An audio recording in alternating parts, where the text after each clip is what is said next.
I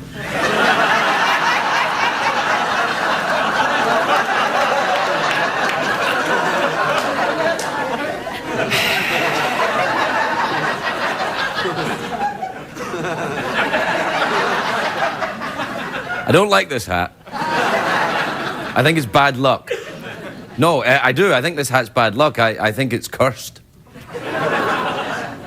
With bad luck.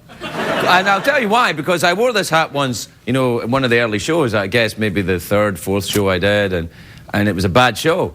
And I thought, well, it must have been the hat.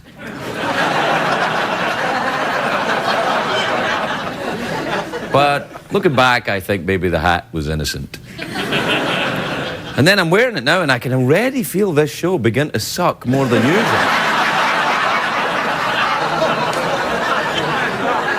Yeah, it's... I mean, normally if you watch with any degree of regularity, you know this is a pretty lame show, but tonight it's even more lame. Already, and I've hardly even started. It's the hat's controlling me. Kind of cool, though, isn't it? I mean, I kind of wish people would wear hats now. Although, the young people, of course, like to wear their hats backwards. Yeah, there you go.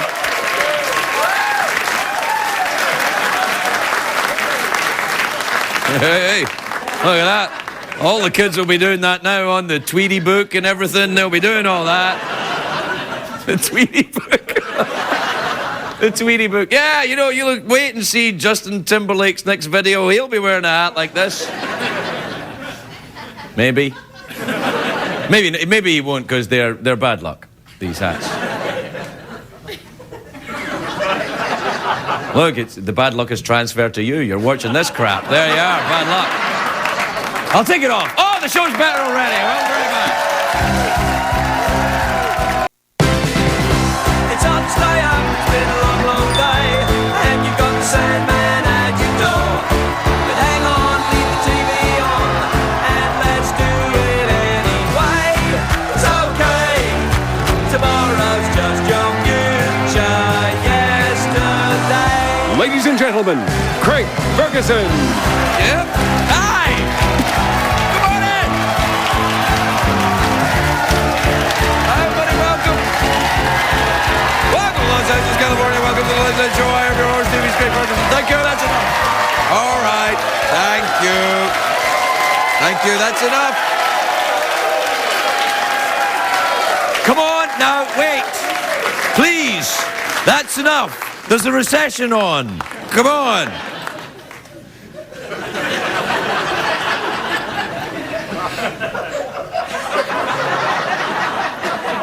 This is a great day for America, everybody. Yes, it is. And I'll tell... Yes.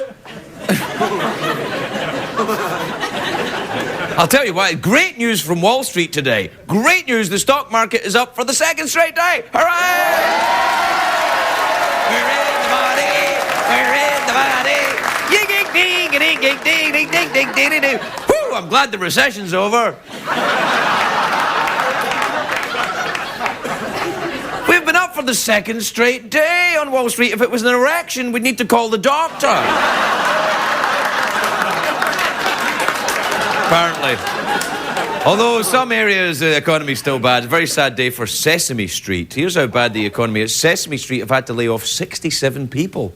Now, all the characters are living in garbage cans. And Bert and Ernie are getting married just for the benefits. And the worst news of all, Big Bird is up in Hollywood Boulevard letting people pluck his ass for $20. No, I don't know if that's true. That's not been corroborated. That's hearsay. The UN says that the world population could reach 9 billion by the year 2050. 9 billion? I don't really care either. It'll be that number unless the Octomom stops having kids then. An Octomom joke? Yeah, why not? Oh, that's kind of last week, isn't it? Screw you! Anyway, it's not only a great day for America, it's a great day for Egypt. What? Yes! Archaeologists have found a huge stash of gold near one of the pyramids. It's a very important find. They get the necklaces there, the bracelets. They found some gold nipple rings. Yeah, apparently the ancient Egyptians liked to play with their Nefertitis.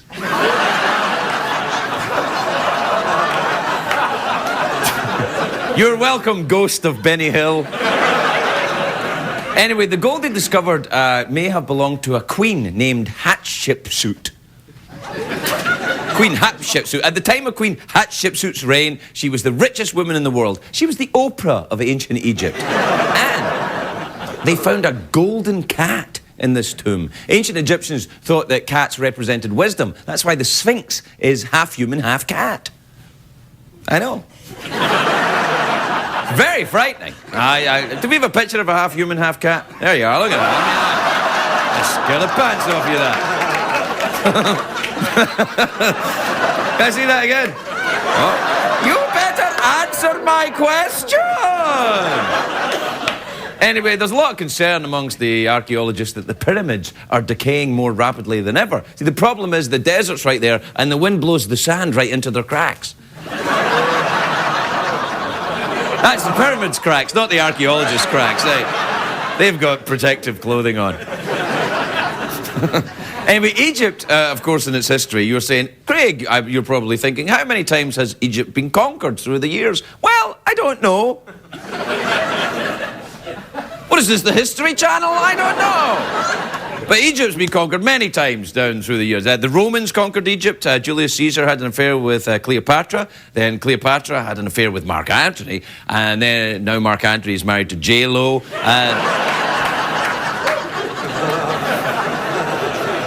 Cleopatra and J-Lo are very different, of course. Cleopatra was famous for that killer asp. And J-Lo is famous for her delightful singing voice. Ancient Egypt still influences the world today, though. We even have pyramids on the back of our money. In the back of every $1 bill, there's a floating eye above a pyramid. This is to warn us against the dangers of pyramid schemes.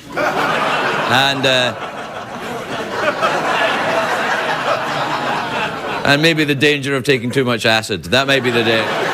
Anyway, I love ancient Egypt. Ever since I was a kid, I was interested in the mummies in ancient Egypt because my mother went to see a King Tut exhibit in London and she brought back this brochure. And I thought the makeup looked really cool because the men in ancient Egypt used to wear dark eye makeup around their eyes so the sand wouldn't get in and irritate their eyes. At least that's what they would tell their wives when they get caught. They would... No, honey, you've got it all wrong. It's to keep the sand out of my eyes. Because that's how they used to talk in ancient Egypt. Honey, what are you saying? Did you know, here's an interesting fact about ancient Egypt. Finally, one. Well, here it is. Ancient Egyptians were stoned all the time. Yes, that's true, because their bread had a lot of sand in it. And after years of eating sandy bread, they had, they had tremendous dental pain. It's true, the sandy bread would do it. Sandy bread, by the way, is the name I use to write romantic novels. Bodice Ripper at the Mill by Sandy Bread. You may have read it. Anyway. Because they ate the sandy bread, Egyptians, their teeth get worn down. They looked like British people in drag, ancient Egyptians.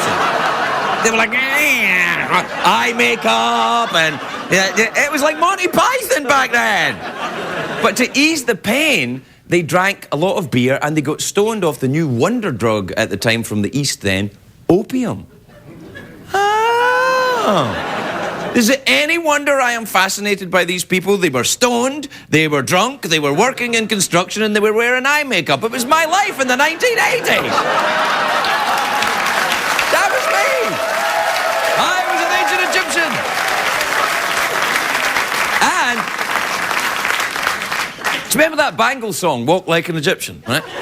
Well, Egyptians didn't walk like that. They were stoned all the time. They walked like this.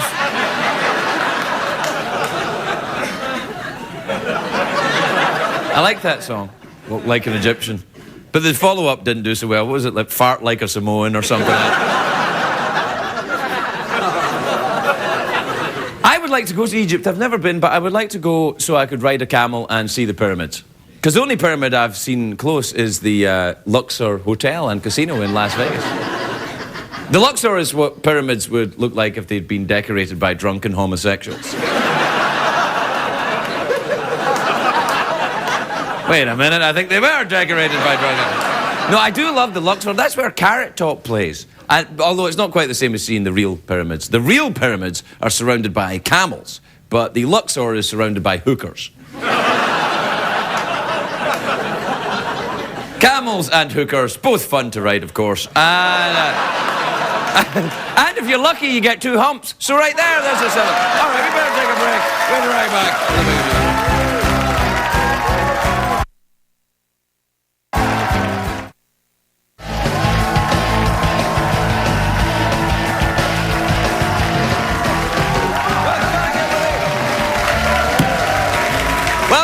Welcome back to the show where we spotlight everything that's good about ancient Egypt. But we don't wear the unlucky hat. Do you know, I've noticed that even although I got rid of the unlucky hat, the show's still pretty bad, isn't it? It hasn't gotten any better, let's be honest. I thought once I took the hat off, things would improve, but the monologue was terrible. I've decided to start doing my own reviews. Mr. Ferguson came out here looking like some kind of overstuffed sofa. All right, then. Well, I'll do the emails instead, then. Do we have time for emails? Oh, what a surprise. We do. What a surprise we have time for emails. We've done 850 of these damn shows, and every night we've had time for email. Except one night we didn't, when I wore that hat. This is from Marek in Rykony in the Czech Republic. I didn't know we went out in the Czech Republic. YouTube. They go out in the Czech Republic, don't they? Yeah, the Czech Republic. You know there's people in the studio audience tonight from Holland? Oh, yes. Yeah, Amsterdam's in Holland. I went there once, and I can't remember. Small beer, small glass, maybe small beer, small glass, big lump of hash.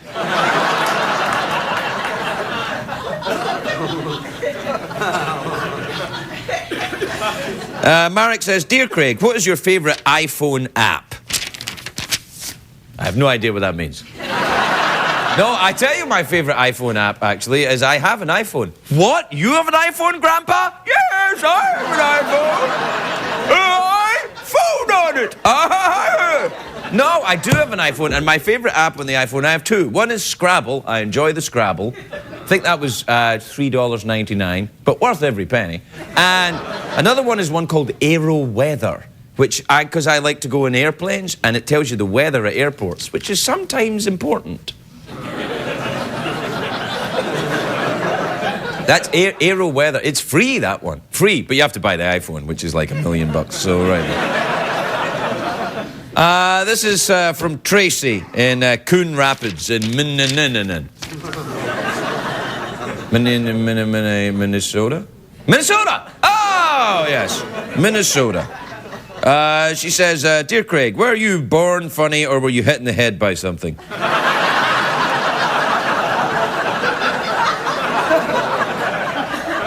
I said, no, what happened was that I was just, I went to Amsterdam and something happened. I can't remember what it was. I think I must have been hit in the head by a giant lump of hashish. Sorry for, I've got a bit of a frog in my throat. I don't know if you know. Medieval doctors, the expression frog in your throat, it comes from the medieval doctors. I know you said this the last 2 nights, Craig, yes, but I'm old and I forget things. Medieval doctors used to put, when you had a they would put a frog in your throat to get the evil spirit of your cough out of your throat. And of course, you would die of frog poisoning. That's right, you can die of frog poisoning. Oh, I think I've got frog poisoning, doctor. Yes, but your cough's getting better, so right there. Take your pick, take your pick. What do you want to die of? The plague or frog poisoning? I don't know.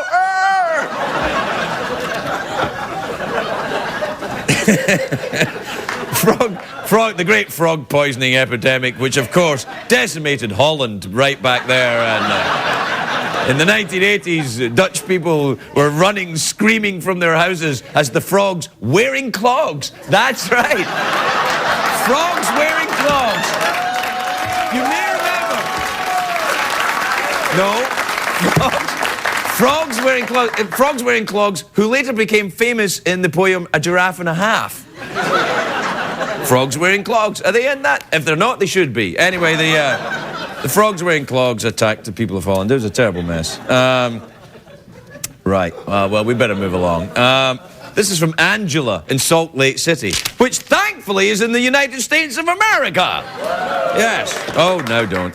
Angela says, Dear Craig, do you have a GPS for your car? I don't know how I ever got along without it. Oh, really? I do have a GPS in my car, but I don't know how to operate it. I can't find it. It's the hat! The hat made me say that! That's wrong! All right, we'll take a break. We'll be right back.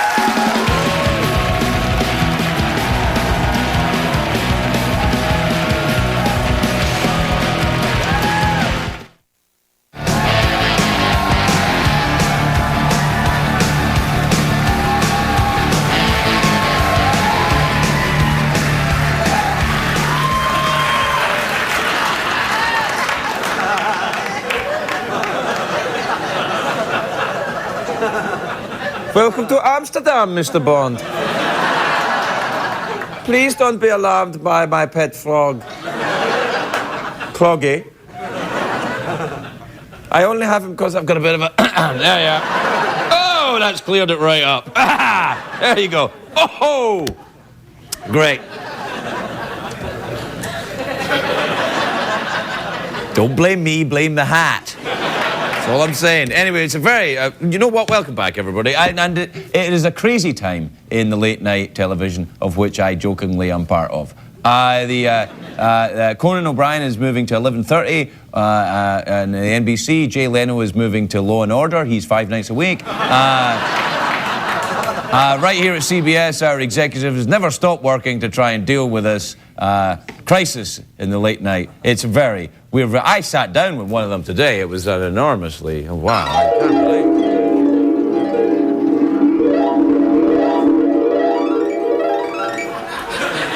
Wow, those keep getting longer and longer. They get quite long, yeah. Craig, thanks for stopping by on short notice. It's no problem, Bart. I'm just downstairs. In this building? Oh. I need to change that. I don't like that one bit. Move, Craig. Bart, I got a show to do today. I'm kind of busy, so what's up? Well, it was very exciting. Last week, CBS Research showed highlights of your show to a focus group. Oh, great. Well, I want to know what people think of the show. And I kind of want you to know. So, what should we do first, the good news or the bad news? Good news. Okie doke. The good news is,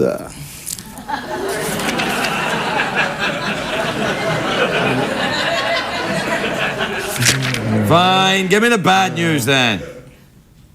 Can you be more specific? Because it's kind of mostly bad news in here. All right. What part of the show do people like least? Well, people seem to like the least the sketches. Really? Yeah.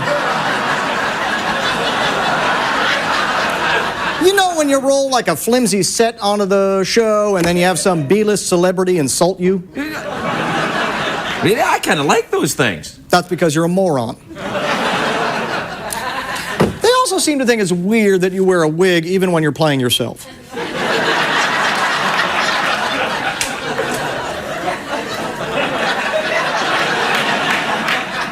I don't do that. Was there anything anything they liked? Yes, there was something that they liked very much, and it was... Oh, there it is. The Sweet Release of Death. Is that something from the show? Is that a bit on the show or something? Sweet Release of Death. After 30 minutes in the focus group, all of the members were begging for the sweet release of death.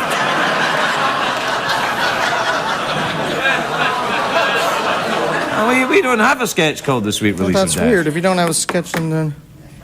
Oh, well, this isn't really helping, is it, Craig? No, it's not. It's not helping, Bart. I'm not the type of guy that enjoys strangers crapping on me.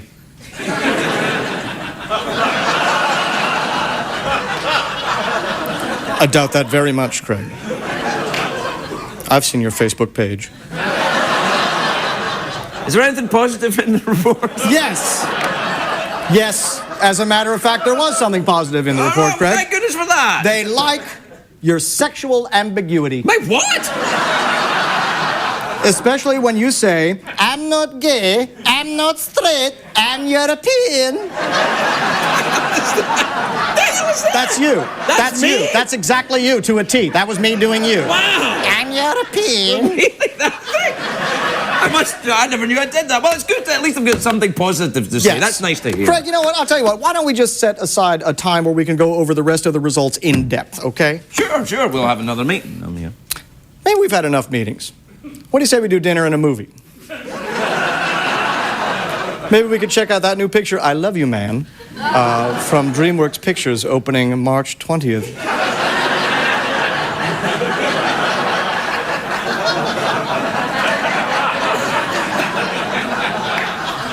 What? Did you just ask me for a date there, Bart? No, not a date. It'll just be a guy's night out, you know? all right. Yeah. Because my mother keeps telling me I gotta make more friends my own age and stop sitting on her couch every night. You still live with your mother? Oh, no, my mother's dead. But she tells me things. It's kind of like the ghost whisperer, you know? Only with saggy ghost boobs. I'll just pretend I didn't hear that. Okay. Pick me up at 7:30, though, okay? Sounds great. All right, good to see you.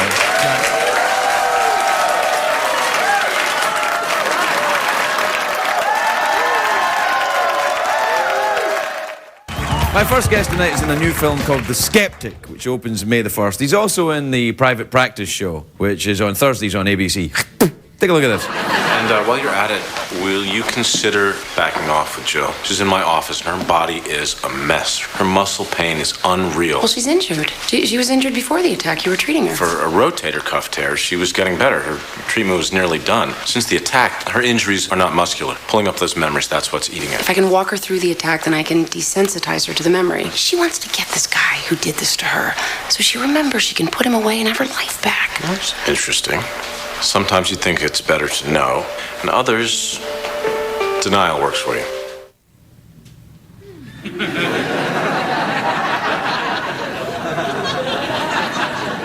I'd love to be a TV doctor instead of this crap.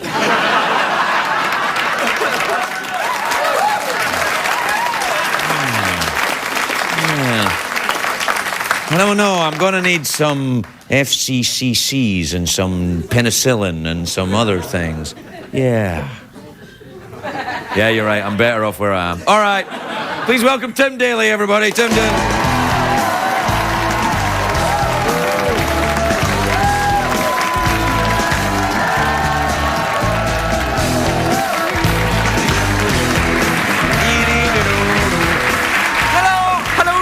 Hello, Mr. How are you, Ferguson. Tim? I'm well. Now listen, the last time I was on the show, Yeah? you had lost your watch. And Yeah, I got it back. And I did the Craig Ferguson bailout. I gave you my watch. This time, a new hat. A hat! Thank you! To A break lucky the hat. curse of the old hat. All right. And it has your initial on it. C for Craig. Oh. So, Wow, no, did you... Isn't it? Come on! I gave him a new hat. Ooh.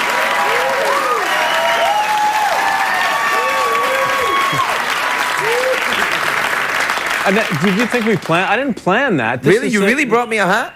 I brought it from my suitcase, yes. It's It's my is your hat? It's got my Well, it's got your head goodies and juice stuff in it. yeah, but, you know. Let me put it on then. There you go. Oh, And look at you. Hang on, You're- hang on. yeah. This is the real, if you want to see the real thing, it's this. Oh, boy, yeah. That's fetching, isn't it? Yeah, that's nice. Yeah, I don't know. I think it's better on you. Yeah, no, I think it's better on you.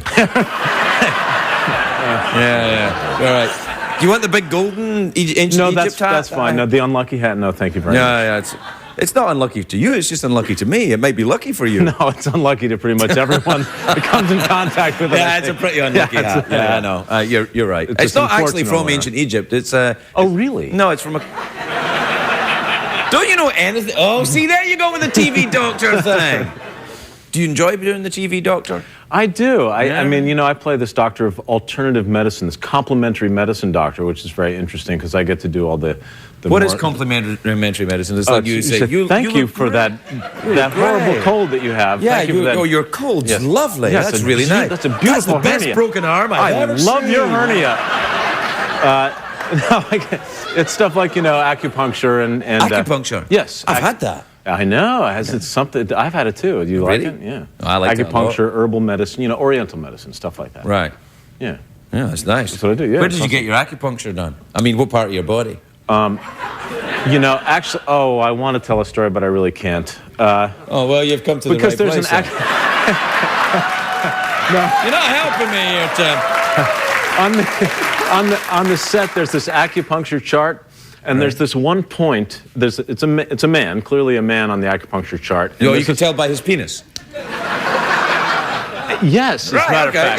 yeah. That's a very good point. Yeah. I'm going to kick your ass, as they say. Right. Yeah, you could tell by his penis, and somewhere between his penis and another part of his body that you can't talk about on TV, Right. there's apparently an acupuncture point. I know it. Oh!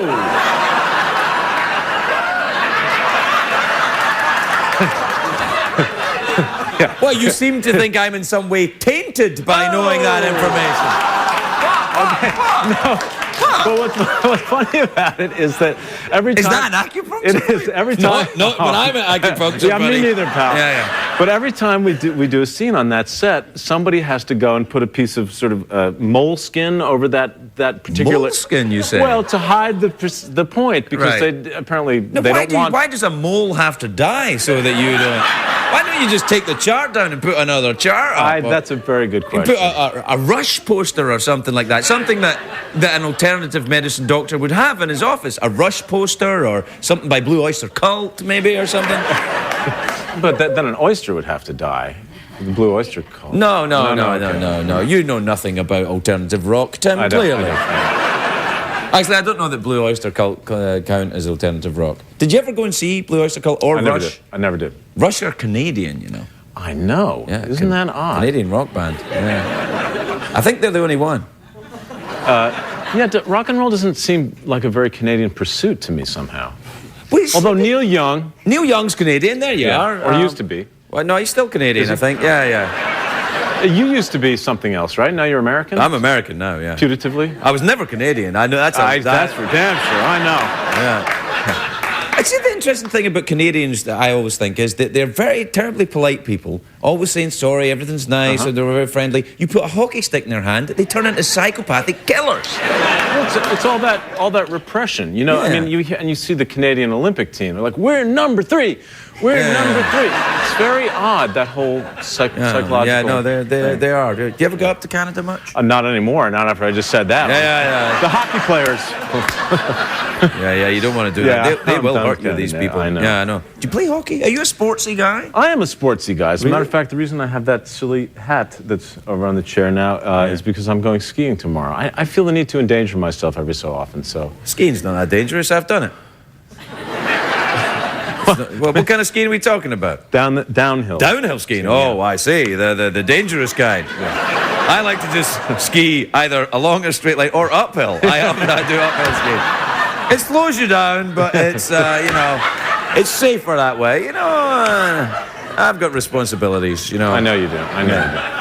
What about the car racing? Do you do the car racing? Well, I'm about to go and race in this Long Beach Grand Prix Celebrity Pro-Am race, but I have to learn how to do it.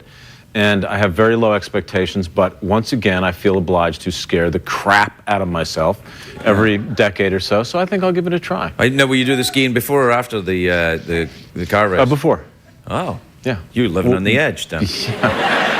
I'm not that close to the edge.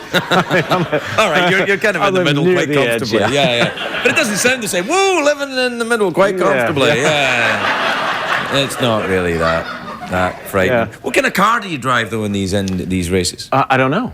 Oh, you don't even know? Well, it's the Toyota, so I assume it's not probably a Chevy. Yeah, yeah. It's going to be a Toyota. Or a Ford, which make a fine product. The Ford Motor Company. They make the greatest American car. What's wrong with that? Tim Daly, everybody. He's insane. Thank you very much. We'll be right back with Dr. Karen Cooney.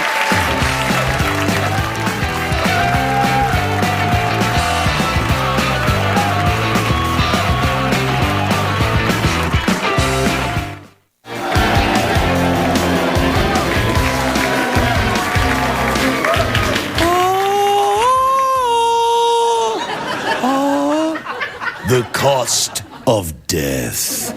The social and economic value of ancient Egyptian funerary art in the period. Oh, hi, everybody. I was just reading a book during the commercial break. Craig, you can't possibly be that brainy. Oh, can't I? But my next guest wrote this. I won't let her talk about it, clearly. But it's about ancient Egypt. Is that a coincidence?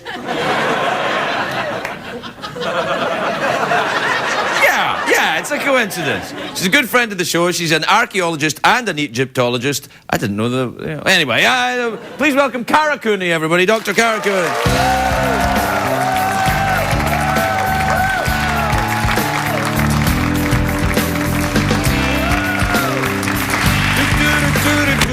Hello, Cara. How you doing? Okay. What? I feel like you're stalking me. I'm not stalking This you. is talk show stalking. No. The whole monologue, the book, the hat. Yeah. I was just trying to make you feel comfortable, that's all, because I knew you're an Creepy. Egyptologist. I thought So if I threw in a few things about Egypt, maybe you would calm down. Clearly, I was wrong. Fine. All right. Do you ever go uphill skiing with Tim Daly? What about that?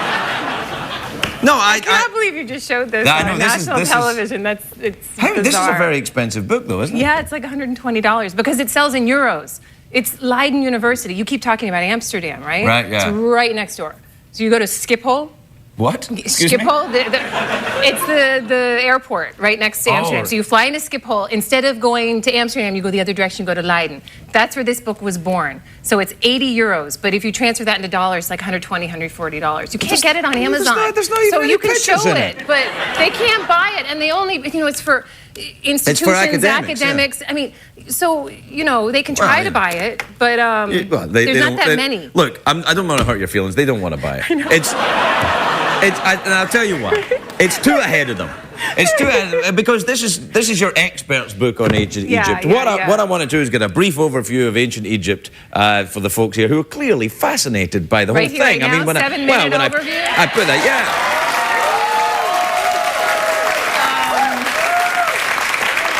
That's such a hard question. Where do I start? I mean, we're Well, talking about 3,000 years of history. Come on. 3,000 years of history. So you start around 3000 BCE, and then it all falls apart with the Mark Antony Cleopatra debacle. So Oh, really? then they become part of the Roman province, and that's 30 BCE, and then it's a disaster after that. But I mean, the thing about Egypt that's the most extraordinary is that you've got continuity the whole way through. And 3,000 years unchanged? it's not unchanged, but the religion's the same, the language is the same. It changes through time, just like English. You listen to Shakespeare in English, it sounds different than English now. Right. So ancient Egyptian, if they heard a bunch of Middle Egyptian and they were speaking late Egyptian, they'd be like, what the hell is that? It sounds really weird. So it would be a little bit different. But the Egyptian language, hieroglyphic language script, sound I mean, like? nobody knows. Right. Because the ancient Egyptians didn't have vowels in the way that they wrote. Well, they would go say but would they say the They things like would they spoke the say vowels. owl, eye, sideways head? Like they're writing. Like if their writing's all like sideways owl- head. the You go owl is owl, eye, sideways head, cat, dog, man. The owl is an M. It's an M. The owl's an M? It's an M, I like thought the it was an letter oo. M. I thought That's the quail chick. The quail chick is an oo. Well, I You've thought been trying to study hieroglyphs on your own. Why didn't you call me? Well, What? I wanted to impress you with my knowledge of hieroglyphics. The quail chick is an M. That's Well, not I thought the owl was an oo because owls go ooh, No. and I thought that's why they had an owl. The owl is an M. It's a preposition for M, but it's also just a letter. So it's a collection of signs. Some of them are phonetic, right? So M, P, B, all of these other things. And some of them are sense signs, what we call determinatives. So if I wanted to write the word house, pear in ancient Egyptian. So I do a P, which is this little rectangle, Right. and then an R, which is it looks like a little mouth, Right. And then I put a little house sign underneath it. Why did you And just that's my draw a word for house? If you want to draw a house, just draw a house. The Egyptians believed the hieroglyphs were they call them medu necher, they call them the script of the gods. Oh. That when you actually write something down, it comes into being in the next life. Really? So this is sacred stuff. You put this on a temple wall, that will come into being in the next life. Was everybody very literate? Were the poor No, people? no, it was no. just the priests and stuff were literate then, was it? 5% of society Right. could really participate in all of this and were able to read and write, even able to afford coffins and all Well, that. yeah, So but it's why a are very you so small fascinated percentage. with death, I by the don't- way? What is your thing with death? I don't know. Yeah. But I am fascinated with death. But in a Who's very, this guy here as well? That's a lady. That's a lady? She lives in Frankfurt now. It's a lady. Really? And, She doesn't look German to me, I gotta be honest. She's in a museum called the Liebig House, and she has 3 coffins there. And I spent many days with her, looking at her. But actually, her mummy's not there. It's a weird thing. The Europeans would go into Egypt. They would find these lovely coffins, triple set, fits one inside another, like a set of Russian like Yassine the- dolls. like the dolls. Oh, right? that's so she has 3. adorable. It's Yeah. so cute, yeah. So she has 3 of those. But they took her mummy out, and nobody knows where the mummy is. I know. Oh. Do you ever get freaked out if you're working late at night and there's there's mummies and dead bodies around, and maybe you're wearing a little outfit and it's hot and you take your glasses off and you let your hair down? Does that ever happen? No. Okay. No, but in Cairo, when I worked on a lot of coffins for this book, and a lot of them were in Cairo, and there the bodies are still inside of the coffins. Oh. And they're smelly, and they're just Really? kind of... Smelly? Yeah, it's strange. It's not like... Well, I've actually never smelled a fresh, rotting, dead body. Yeah. But...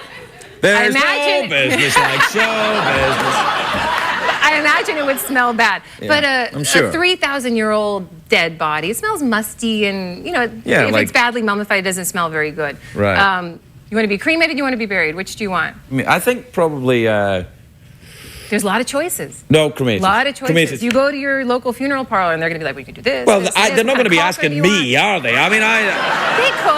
You could decide this in advance, plan it out in advance. right, well, they're the commercials. Do you want your Well, loved you're the ones one to make that these see- choices for you, or will you make it for them? Well, you could do it in advance. you've seen all the options. What would you do? Cremated. Or put me Cremated. in one of those little cardboard boxes and just throw me in a hole. I don't really care. After seeing all the trouble people go through, it's not worth it. Really? It's kind of stupid. Yeah, and then you get somebody like you coming along a couple of thousand years later, digging up, going, studying their "Oh, look, a coffin." femur!" Yeah, no, that's it. It's lovely to see you again, Dr. Cara Cooney. Everybody, we'll be right back.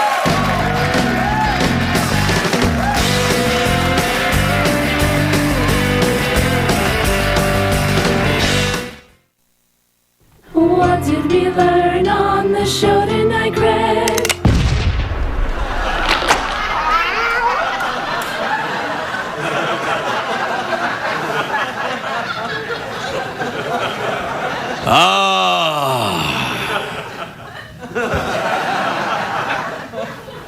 Look well, my people. Look well upon my strange bejeweled crown.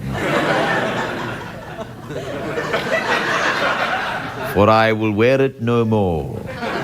Because, just as I suspected, tonight's show sucked.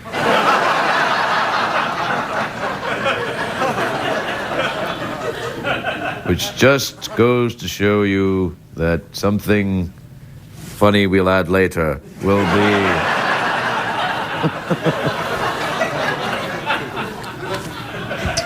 I'm going to give the hat away, but not in a competition. I'm going to give it to somebody in the studio audience. And I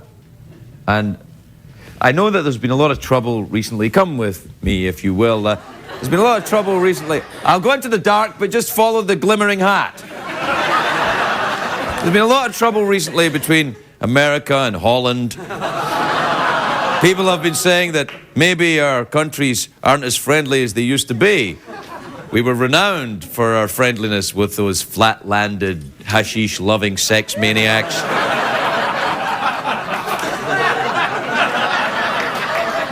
And I'd just like to, on behalf of the American people, present you with a glittery hat. Wear it in Amsterdam. Well done, it looks adorable. Look at that. The rift between America